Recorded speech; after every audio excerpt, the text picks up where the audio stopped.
que Jésus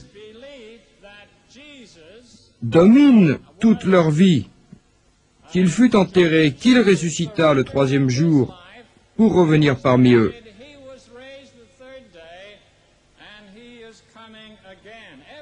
Chaque fois qu'on baptise quelqu'un, cela en est la démonstration. Ces gens croient que dès que Jésus fut mort et enterré, ce fut pour leurs péchés, que dès que Jésus ressuscita, ce fut pour les libérer de leurs péchés.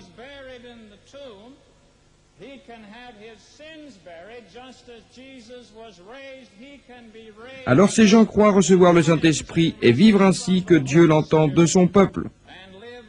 Deux choses. Si vous voulez comprendre, si vous êtes parmi ceux qui ont la foi islamique, la foi musulmane, vous voulez comprendre les chrétiens, vous pouvez les comprendre en dehors de ces deux cérémonies, le pain rompu et l'immersion dans l'eau. Me reste-t-il encore un peu de temps, Monsieur le Président? Allez-vous appeler? Qu'est-ce qu'il me reste ici? 15 minutes. Est-ce qu'il est le Président ou c'est lui? Est-ce que vous minutez? On a dit que j'avais 15 minutes. Bien, j'apprécie cela. J'ai 15 minutes.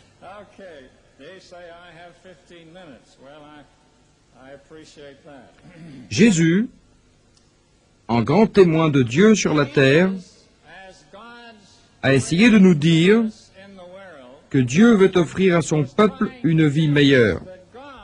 Il a dit, « Je suis venu pour que vous viviez et que votre vie soit pleine. » Il a dit, de ce qu'il a fait, « Plus grand encore que tout cela, car je vais vers mon Père. » Maintenant, mes amis, ce sont des promesses dont nous avons tous besoin. Nous tous pouvons ressentir cela, car un jour ou l'autre, nous sommes victimes de sorts que la vie peut nous infliger, et nous avons tous besoin de cette certitude, que c'est avec Dieu que nous parlons, et non pas au téléphone, et surtout quand il n'y a personne à l'autre bout du fil.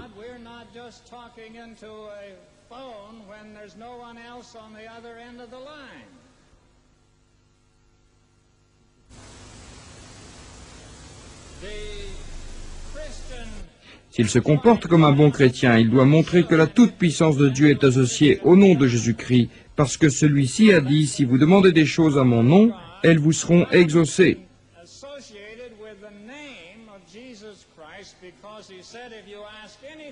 Quand il réprimandait ses apôtres sur leur peu de foi, il leur disait, « Avec une foi aussi grosse qu'un grain de moutarde, vous pourriez dire à la montagne de se déplacer, et elle se déplacerait.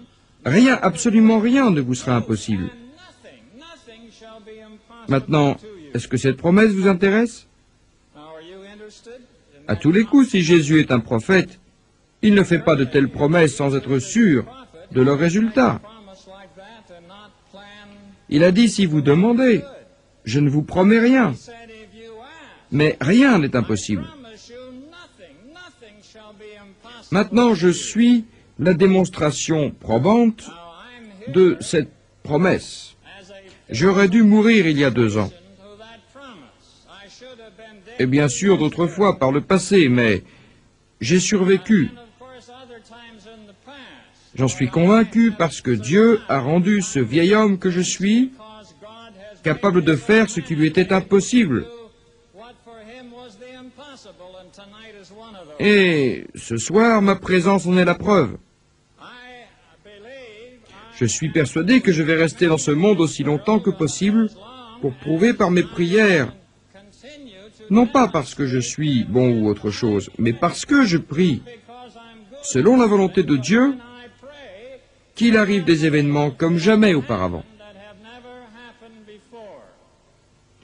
Maintenant, mes amis, notre monde a tellement de misère que Dieu veut faire des choses pour cela. Mais la réponse de Dieu à tous les problèmes a toujours été que quelqu'un croit en lui. Peut-être ai-je le temps de vous raconter l'histoire de Moïse. J'aime bien cette partie de l'histoire. Moïse est un prophète pour vous comme pour nous. Vous vous rappelez le temps où Moïse essayait de sortir son peuple d'Égypte et Dieu montrait le chemin, de nuit par une colonne de feu et de jour par un nuage. Ils furent arrêtés dans leur course au niveau de Suez, le long de la mer Rouge, entre les montagnes et la mer. L'armée de Pharaon les tenait assiégés. Moïse, de désespoir, tomba, hurla à Dieu en disant « Pourquoi tu ne nous as pas laissés mourir tranquilles en Égypte? Avais-tu vraiment besoin de nous amener sur cette terre misérable ?» Alors Dieu dit à Moïse « Lève-toi, emmène ton peuple, dis-leur de partir. » Puis il ajouta « Prends ce bâton dans ta main, descends au bord de l'eau et divise-la. »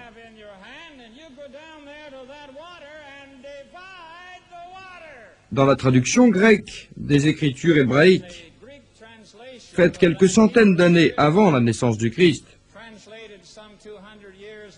le mot dit « fendre ou déchirer ». J'aime cette image. Dieu commande à ce vieil homme de 80 ans. Je n'ai pas l'impression d'avoir 80 ans ce soir, Ahmed. Il a l'air un petit peu fatigué. Vous l'avez maltraité cette semaine. Laissez-lui encore un peu de temps, soyez gentil avec lui. J'ai fait le récit de ce vieil homme de 80 ans avec toutes ses responsabilités, lui disant de prendre ce bâton, de descendre vers la mer et de séparer cette eau en deux. Et il l'a fait. Et il a crié à son peuple, « Allez, venez, venez, venez !» Alors il est descendu au bord de l'eau. Il a pris son bâton et il a crié vers l'eau, puis l'eau s'est retirée. S'est séparé et entassé sur deux côtés, alors le peuple marcha au milieu à pied sec. J'ai été en Afrique récemment et j'ai essayé de raconter aux Africains, Dieu n'a pas besoin de millions et de millions de dollars pour faire quelque chose pour vous. Quand vous êtes préparé à utiliser un bâton ou n'importe quoi qui est dans votre main, Dieu peut vous faire changer votre monde. C'est ce que le Seigneur est venu faire. C'est la raison pour laquelle l'histoire est divisée en deux, avant et après Jésus-Christ. Parce qu'il a commencé à influencer le monde.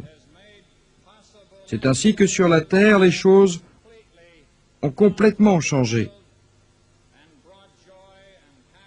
Il a apporté de la joie, du bonheur, la paix, à tel point que vous ne pourriez l'imaginer. J'ai rendu visite à mon ami Ahmed il y a 2 ans. À la fin de ces heures et ces heures de discussion, maintenant, tu me dis que Jésus est né d'une vierge et puis il a accompli des miracles, qu'il était le prophète de Dieu. J'ai répondu, pourquoi ne pas le suivre? Ahmed a dit, je le suis. Et j'ai rétorqué, non, pas vraiment, car Jésus a dit que celui qui croit est baptisé sera sauvé, et toi tu n'as pas été baptisé. J'espère voir le jour où vous et lui pourrez comprendre que les croyants musulmans sauront obéir à Jésus-Christ, non pour rejoindre la confusion d'un monde sectaire, mais pour trouver toute la vérité en Jésus. Malgré tous les problèmes qui ont surgi, vous pouvez comprendre que vous pouvez croire en notre Seigneur et qu'il veut vous guider. Je comprends que vous, les hommes, 34 fois par jour, à ce que je crois, disiez au milieu de vos prières à Dieu, « Montre-nous le droit chemin ». Rappelez-vous Jésus, quand il a dit, « Je suis le chemin, la vérité, la lumière, et personne ne peut aller à Dieu que par mon entremise. » Je suis le chemin et la résurrection. Je vous demande sincèrement, je veux être votre ami, je ne me présente pas comme un ennemi, je n'essaye pas de vous menacer, je vous demande de peser ces mots. Comprenez bien que Jésus cherche à diriger vos pas. Je vous remercie, je n'ai plus besoin que de 5 minutes, je pense que j'ai fini. Ahmed, c'est à toi.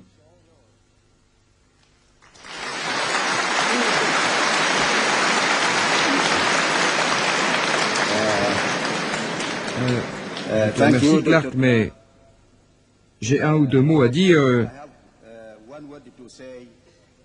Quand nous étions au Centre culturel islamique, vous n'avez aucune idée de ce que M. Clark peut être. Ce qu'il est ici et le sujet que nous avons choisi ensemble, je ne pense pas que ce sujet avait ou a un rapport avec ce dont parlait M. Clark. Et si nous ne l'invitons pas à parler, il est clair que nous ne le ménageons pas bien. J'en suis très désolé. Je lui présente toutes mes excuses, mais de toute façon, je n'avais aucune idée de ce qu'il attendait de cette réunion. Et après cette réunion, il y a eu un instant où nous avons dû aller prier. Aussi, nous sommes vraiment désolés, le temps était tellement limité. C'est pourquoi nous n'avons même pas répondu à toutes les questions. Et nous sommes heureux d'entendre que le serment, l'image vivante qu'on nous a donnée sur la crucifixion de Jésus, je pense que ces images resteront gravées dans notre mémoire pour très longtemps. Maintenant, je demande à notre frère Jamal d'introduire M. Didat.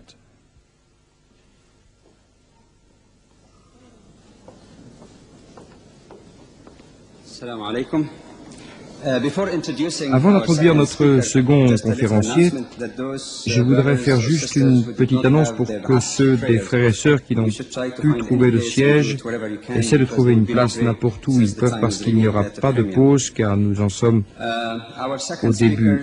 Notre deuxième intervenant est M. Ahmed Didat. M. Didat est un spécialiste,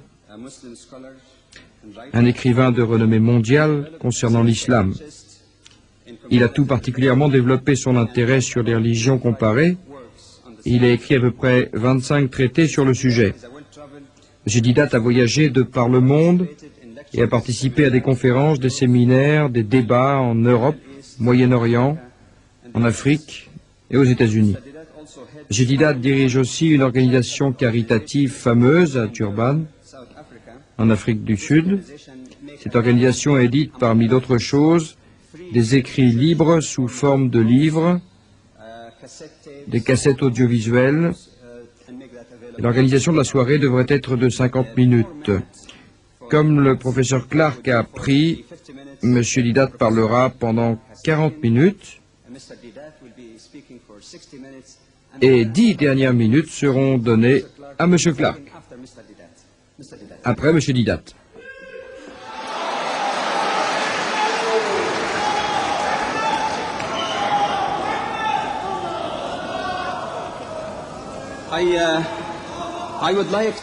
Je voudrais attirer votre attention sur la très bonne remarque faite par le président de la conférence, Scherzenaren. En présentation, nous ne sommes pas ici pour une réunion dans un contexte particulier, ni non plus pour une réunion à but politique particulier. Je pense que cela nous intéresse tous, compagnons musulmans, chrétiens et autres, de nous plonger sur une pensée rationnelle et d'essayer de comprendre ce que les intervenants nous disent, sans pour cela exprimer telle ou telle émotion dans ce contexte. Je l'apprécierai et je vous le demande.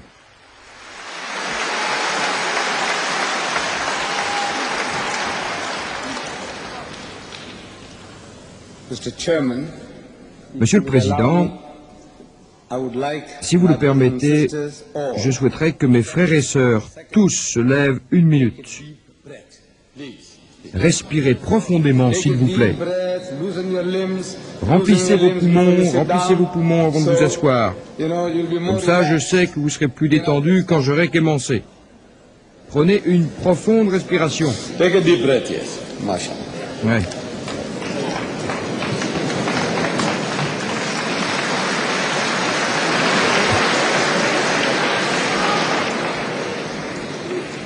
أعوذ بالله من الشيطان الرجيم بسم الله الرحمن الرحيم وقل جاء الحق وزهق الباطل إن الباطل كان زهوقا وننزل من القرآن ما هو شفاء ورحمة للمؤمنين ولا يزيد الظالمين إلا خسارا صدق الله العظيم.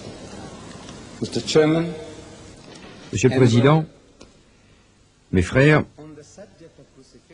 au sujet de la crucifixion, la position des musulmans est très claire. Dans le Coran sacré, on lui a dit dans des termes très précis, par ces versets récités par notre bien-aimé Cheikh Hammer, et que je répète pour vous, ce verset numéro 157 nous apporte la solution du problème sur un plateau. Un verset dit: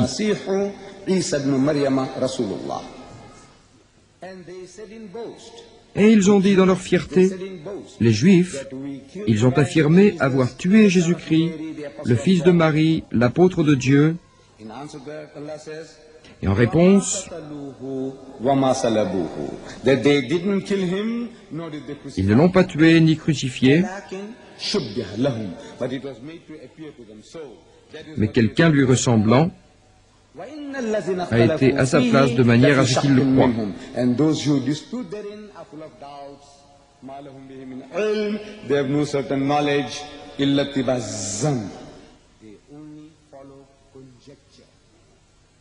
Ils ne savent pas, ils se perdent en conjecture. Travail de hasard, fiction.